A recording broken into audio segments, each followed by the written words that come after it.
Fique por dentro. Entrevista. Estamos falando sobre HPV no Fique por Dentro de hoje. A entrevista é com a médica ginecologista Naira Scartesini Sena. Bom dia, doutora. Seja muito bem-vinda ao Fique por Dentro e à Rádio Transmundial também. Bom dia, Paula, Fábio e todos os ouvintes. Um prazer estar com vocês. Prazer é nosso. Doutora, o que é o HPV? Quais são os tipos? Explique pra gente. Bom, vamos lá. O HPV é um vírus, na maior parte das vezes, sexualmente transmitido, mas que também pode ser transmitido por contato em outras situações mais específicas. E ele é composto por uma infinidade de tipos diferentes de HPV. A gente identifica cada vírus HPV por um númerozinho. Eu brinco com as pacientes que é como se eles fossem minions do desenho, sabe? São todos semelhantes, mas com alguma característica diferente. E assim, você pode se expor a esses diferentes tipos de HPV, principalmente na relação sexual, e contraí-los.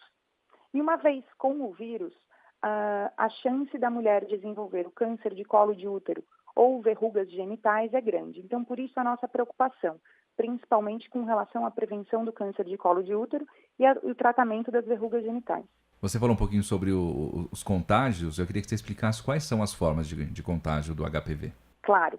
Bom, para que o HPV entre no organismo, ele precisa de dois fatores. Uma porta de entrada. Então, uma microfissura na pele do paciente. Na região genital é muito fácil disso acontecer porque a pele é mais fininha, mais frágil.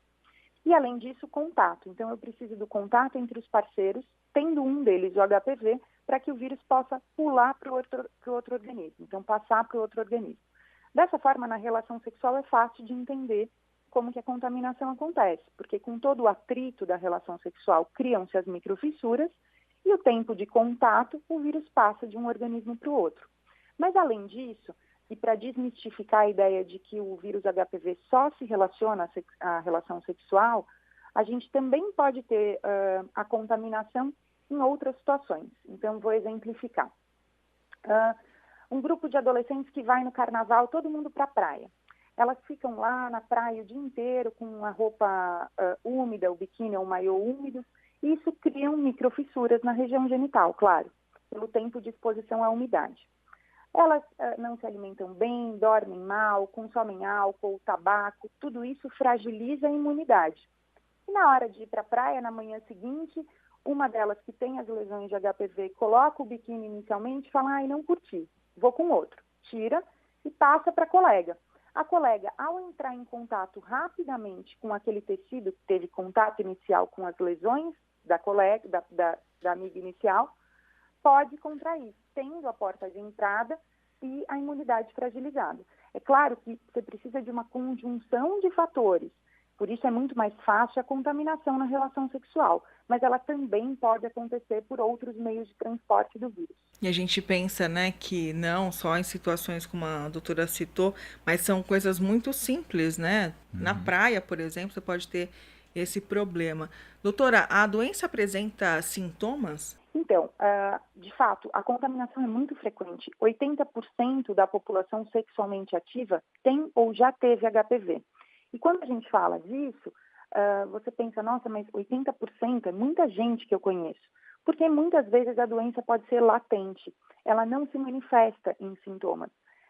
O vírus entra no organismo e fica ali por alguns meses ou alguns anos até que ele seja eliminado pelo sistema imunológico.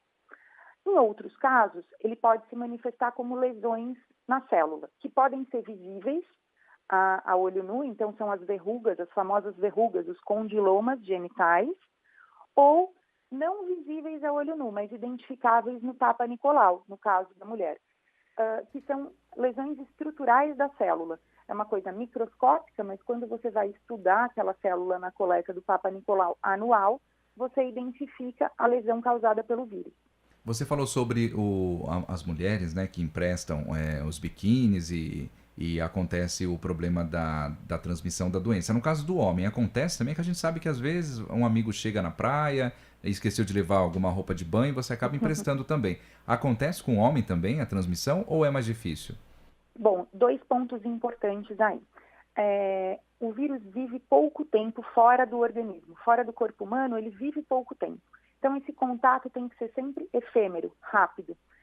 Se é uma roupa que está ali guardada no armário por dias, semanas, ela certamente não tem mais o vírus ativo. Mas o homem tem vantagem no que se trata de HPV. Por ter uma genitália externa toda exposta, o vírus HPV sempre vive menos tempo na genitália.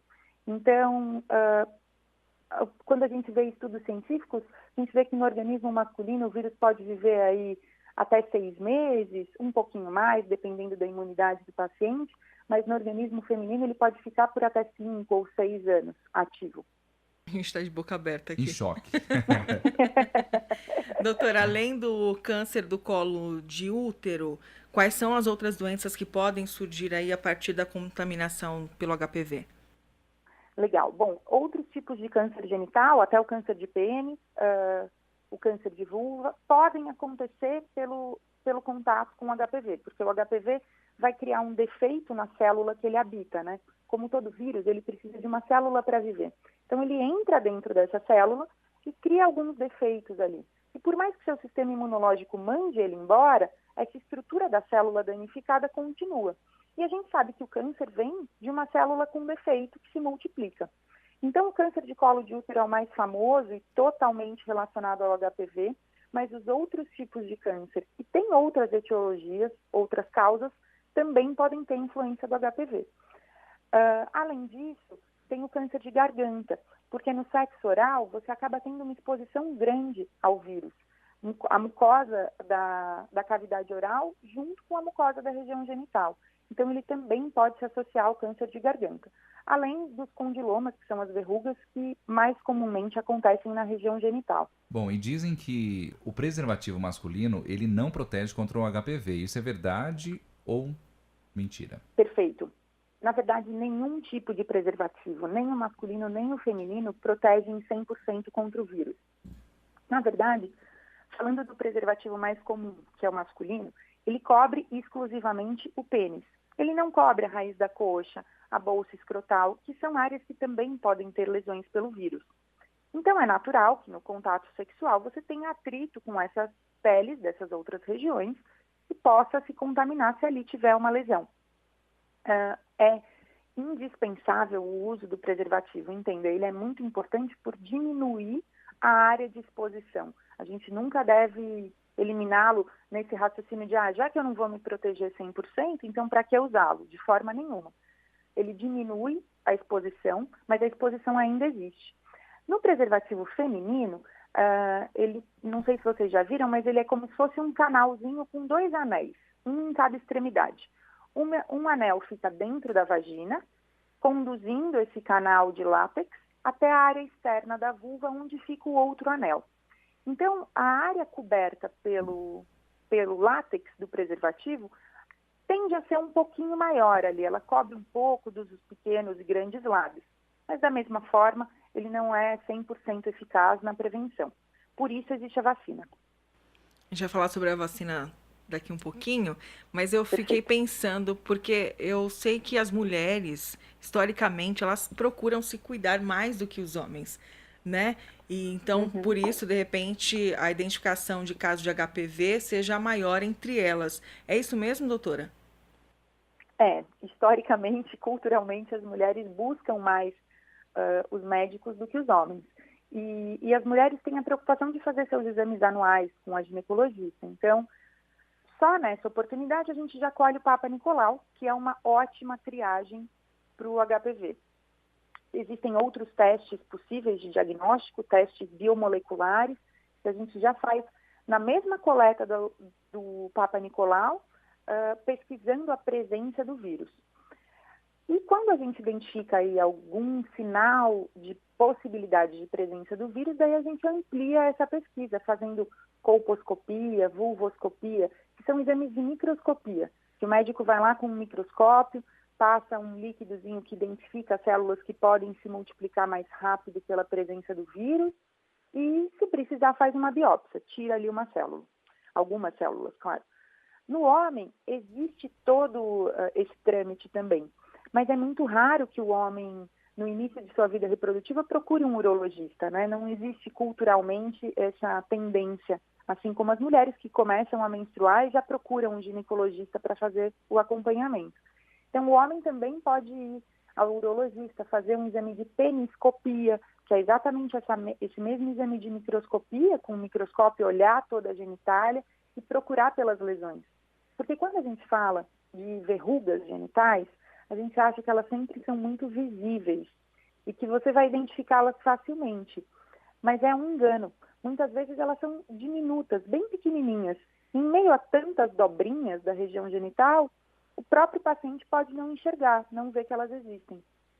E sobre os números, os dados, você sabe quais são os dados no Brasil e no mundo do HPV? Bom, no Brasil e no mundo, como eu disse, 80% da população sexualmente ativa tem ou já teve HPV. Quando eu falo tem ou já teve, é porque o HPV tem cura. Esse é o maior medo das pacientes. Elas, em geral, perguntam, uma vez com o vírus, eu viverei a vida toda com ele? Não, o vírus sempre vai embora. E daí ele pode, como a gente comentou anteriormente, demorar aí até 5 ou 6 anos para ser eliminado do organismo, mas quem elimina o vírus é o seu sistema imunológico. Espontaneamente, naturalmente, ele identifica a presença desse invasor, cria anticorpos que vão eliminá-lo. Isso vai acontecer naturalmente, dependendo da imunidade de cada indivíduo, de forma mais rápida ou mais devagar.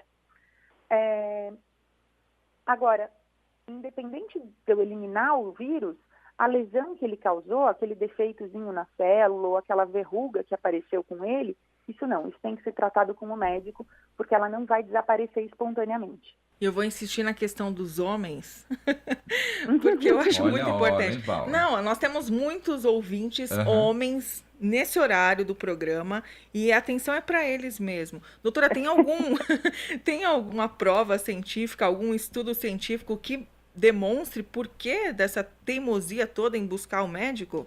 Por parte dos homens, claro? Olha, eu acho que isso é cultural e muito mais antigo do que a gente pode imaginar, né?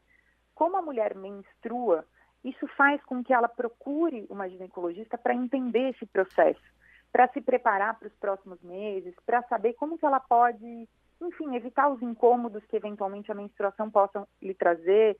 E a questão da anticoncepção ficou muito centrada na mulher. Então ela procura o médico também para se informar antes de ter início na vida sexual, como ela pode prevenir a gravidez. E isso culturalmente, por décadas, enfim, saiu da responsabilidade um pouco dos homens. E daí é natural que eles, além de ter medo em certas situações de procurar o médico, acabam, entre aspas, delegando essa função à mulher. E por isso eu acho que para a gente desmistificar essa ideia, a gente também vai precisar de anos ou talvez décadas de trabalho aí. Como que é feito o diagnóstico? Como que a pessoa descobre que tem HPV? Perfeito. Bom, o diagnóstico na mulher é feito com o Papa Nicolau, que é um exame simples de triagem, e hoje em dia pode ser feito na sua técnica antiga, na lâmina ali, colhido na espátulazinha, que ainda é usado em todo o sistema público de saúde, ou na sua técnica líquida, que você colhe a secreção e coloca num material líquido. Então, além desse estudo das células do colo do útero, que é o que o Papa Nicolau faz, quando a gente usa a técnica líquida, eu também posso fazer a pesquisa da presença do DNA do vírus, que tem uma porção de nomes comerciais, mas nesse exame eu consigo ver o vírus está ali ativo ou não. Então, são 2 pontos principais para a gente pesquisar: a presença ou ausência do vírus e a presença ou ausência de lesões celulares. Se eu vejo que existe o vírus ou que existe alguma lesão celular, daí eu complemento, faço aquele exame de microscopia, que chama colposcopia e vulvoscopia, e vou analisar todo o trato genital inferior, colo do útero, vagina, vulva, buscando todas as áreas possíveis de abrigar o vírus. Se eu encontro alguma suspeita, eu faço uma pequena biópsia, tiro algumas células para avaliar se de fato tem alguma lesão causada pelo vírus. Agora 2 perguntas de uma vez só. O HPV pode ser transmitido no parto? E o HPV, ele pode deixar a mulher estéril? super interessante essa pergunta. É comum as pacientes que têm o diagnóstico de HPV se preocuparem, mesmo que elas não imaginem nesse momento ter filhos, elas sempre pensam, putz, no futuro, como que vai ser? Bom, o HPV não altera nada com relação à sua fertilidade. Você vai conseguir engravidar da mesma forma que você conseguiria sem ter tido contato com ele. Então, as influências na fertilidade existem, mas por outras doenças, não pelo HPV. E ele também não influencia no evoluir da gestação. O bebê cresce bem e saudável, de acordo com todas as outras influências que a gestante tem, mas sem nenhuma alteração pelo HPV. Na hora do parto, as vias de parto possíveis, como o parto normal ou o parto cesárea, são ambas consideradas. A gente só contraindica o parto normal se a paciente tiver muitas lesões, e essas lesões obstruírem ou dificultarem muito a saída do bebê pelo canal vaginal. Ele pode, sim, ter contato com o vírus nessa passagem, mas, em geral, os bebês eliminam rapidamente esse vírus nas primeiras semanas de vida. Então, não é uma preocupação de contaminação com o bebê. A gente tem, claro, a preocupação com a mãe, porque muitas vezes a gente faz esse diagnóstico durante o pré-natal. Então, essa paciente procura o médico justamente por estar grávida e deve colher o Papa Nicolau, porque o Papa Nicolau é um exame que deve ser colhido anualmente, e daí aí ela se depara com a presença do vírus. Daí, claro, a gente precisa ser muito cauteloso na escolha do tratamento, mas existem tratamentos possíveis também durante a gestação. E falando agora sobre a vacina, eu queria saber se a vacina é segura, se ela tem alguma contraindicação, se ela causa algum tipo de cegueira, algum tipo de paralisia ou alguma outra coisa. Porque também é um mito, né, com relação à vacina. Principalmente agora com essa questão do WhatsApp, as pessoas comandando bobagens Fake news. Umas para as outras, né? E não tome vacina, olha, tem vacina contra tal doença, não tome, o governo quer eliminar você. Então, assim, por favor, doutora, esclareça. Perfeito, Paula. De fato, você falou super bem. Essa facilidade de comunicação, às vezes, acaba multiplicando bobagens, entre aspas, né? A vacina é super segura e é natural que quando a gente começa a vacinar um grupo grande de pessoas, principalmente adolescentes, que é o foco principal da vacina, você tenha reações em massa, né? Uma vacina pode ser um pouco dolorosa, um incômodo, criam-se tabus de que a vacina pode dar algum efeito colateral muito grave. Mas não, cientificamente não há nenhuma comprovação disso, inclusive foram feitos muitos estudos quando a vacina se ampliou na cobertura da população, justamente para ver qual a segurança dela. Então, a gente tem no mercado duas possíveis vacinas contra o HPV. Uma no mercado nacional, né? A gente já tem algumas outras coisas fora. Então, uma delas protege contra 2 subtipos do vírus, o 16 e o 18. Eles causam 80% dos cânceres de colo de útero. E a outra, um pouquinho mais moderna, incluiu, além desses 2 subtipos do vírus, o 6 e o 11, que causam 60% das verrugas. Daí a primeira pergunta, poxa, mas eu vou tomar a vacina e eu não vou me prevenir contra todos os subtipos do vírus. Não, não vai, de fato. A vacina te dá uma ampla proteção aí contra os vírus mais agressivos e prevalentes, mas não contra todos eles. Mas, de qualquer forma, ela te dá alguma memória imunológica. Então, se eu entrar em contato com algum outro subtipo do vírus que não está lá na vacina, lembra que eles são como minions, muito semelhantes? Eu vou ter alguma memória imunológica que vai conseguir ter uma resposta mais rápida na eliminação daquele outro vírus que eu entrei em contato. Quem é que pode tomar a vacina? Ela pode ser aplicada em homens e mulheres. A gente recomenda que ela seja aplicada em crianças a partir dos 9 anos de idade. Dos 9 aos 14 anos, ela necessita só de 2 doses de aplicação, com 6 meses de intervalo entre elas. Acima dos 14 anos, ela também pode ser aplicada com segurança em homens ou mulheres, mas ela ganha uma dose a mais. Então, a gente toma 3 doses. Uma agora, uma daqui a 2 meses e uma daqui a 6 meses. E uma dúvida super frequente é, mas eu já tive o HPV, ou eu estou com o HPV, eu posso tomar a vacina? Pode e deve. Independente de nunca ter tido o vírus, estar com o vírus, ou ter tido e já ter eliminado o vírus, a vacina é essencial na prevenção. Ela não é tratamento, ela é preventiva. Bom, infelizmente o tempo voa. Eu queria que você deixasse os seus contatos aí para aquele ouvinte que possa entrar em contato com você. você deixasse as redes sociais e o telefone, se você tiver também. Claro, foi um prazer falar com vocês, Paula e Fábio. Super obrigado pelo convite. Obrigada a você. Eu estou no Instagram e na internet, assim, é mais fácil da gente se comunicar, tem meu e-mail, dá para mandar mensagem. É DRA, de doutora, Naira. Meu nome é com N, N de navio e de ilha. DRA Naira, tanto .com.br quanto no Instagram. Ótimo. Nós conversamos então com a médica ginecologista Naira Scartesini Sena. Ela aqui comentou com a gente, falou sobre HPV. Doutora, muito obrigada pela participação e até uma próxima oportunidade. Até a próxima, até mais. Tchau, tchau.